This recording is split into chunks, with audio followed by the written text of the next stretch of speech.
It's Saturday, March 2nd. So I just got all the beds staked down and leveled out from front to back. That one bed is driving me a little bit crazy because I should have leveled it more side to side, but I didn't, and I don't want to redo it. I'm hoping that once the cattle panel goes on, that it won't be as noticeable, because I'm sure it won't. Plus, with the mulch and the pathways and everything, I don't think it'll be as noticeable.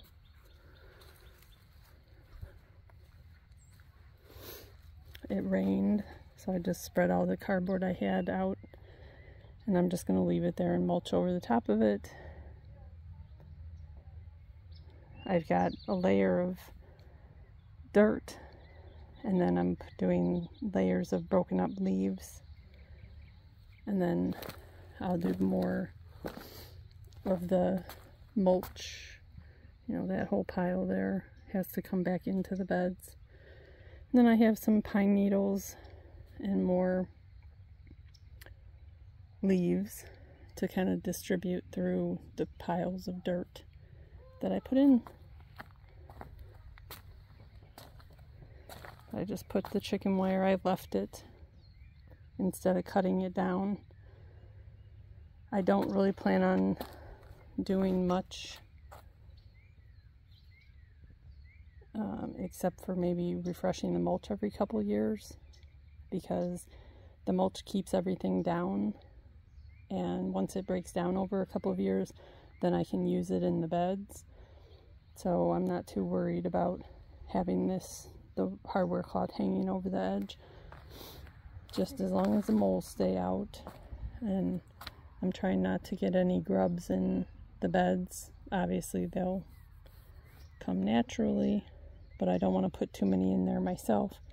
I found a whole bunch of them, and I've just been feeding them to the neighbor's chickens.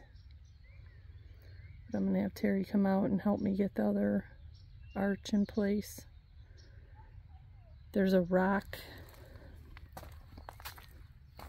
a really big rock, and from what we can tell, it starts right about here and it goes deeper, but it goes all the way over there.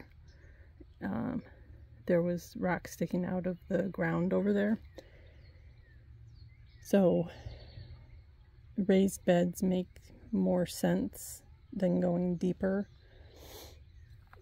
especially over here. But I just put that post in because the rock is about 2 feet down here, and even when I probe it, I have a probe, and when I use that to probe for where the stakes go, you know, I can go feet in any direction, and until you get to that second post, that's where I could drive one in, and that is actually hitting the rock.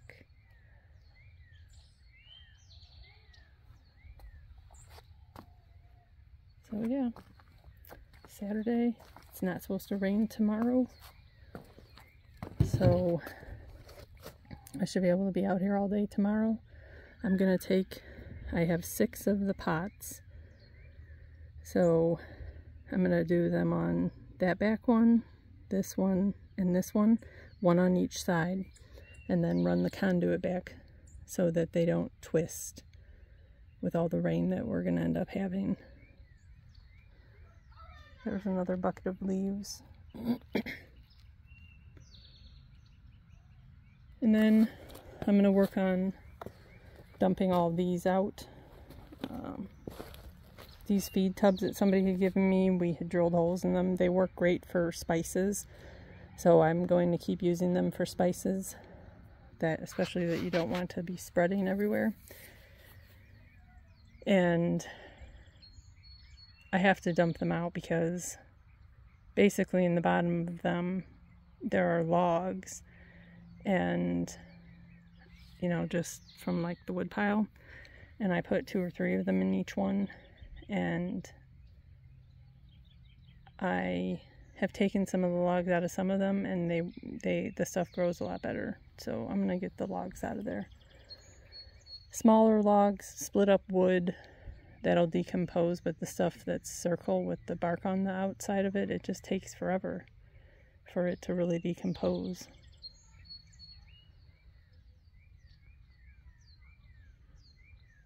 But yeah, now I have everything leveled, and I have everything staked down, so it's all ready for dirt. And then the very top, we'll just do compost when I'm gonna get a load of compost and just do compost when we actually plant the plants. So I've started some planting, and now I'm gonna, probably tomorrow, once I get all these filled up, then I'll start planting seeds, more seeds than what I've already planted.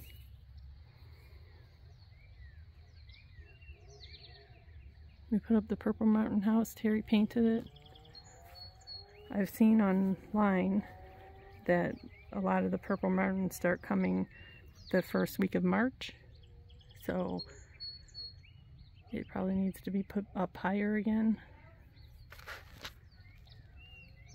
We're just trying to watch it to make sure that invasive species don't take over the house.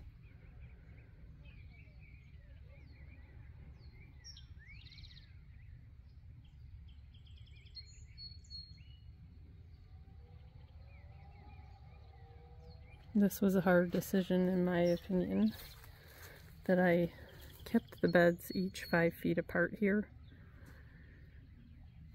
And originally I had planned on doing 10-foot beds, which would be to these right there. But instead, I did 9 foot by, the back two are 9 feet by 3 feet. And obviously there's 5 feet in between the smaller beds because of the arch, but I wasn't sure I would like it stepped out like that, but it's not bad. And this one won't have the pot with the tomato trellis over the top of it, so it shouldn't be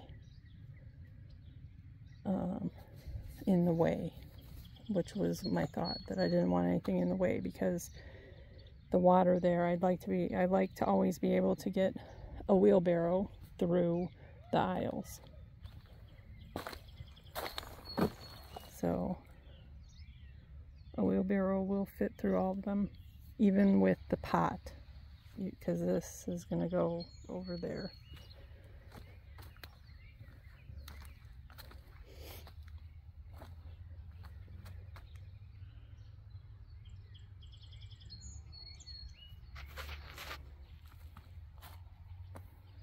And then I got wood from a guy that we know.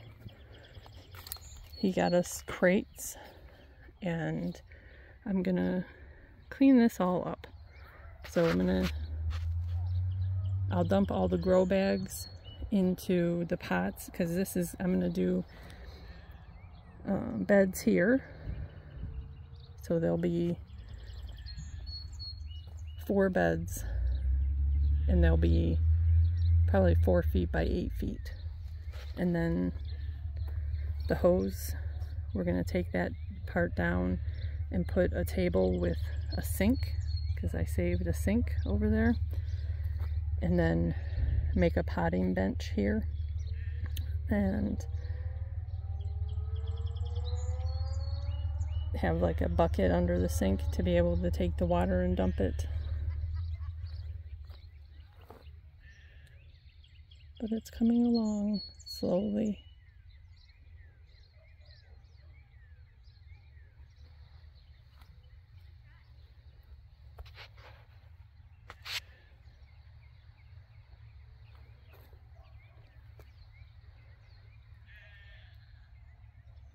That's one great thing about having cows everywhere. They come over every day and say hi, and then they fertilize the field.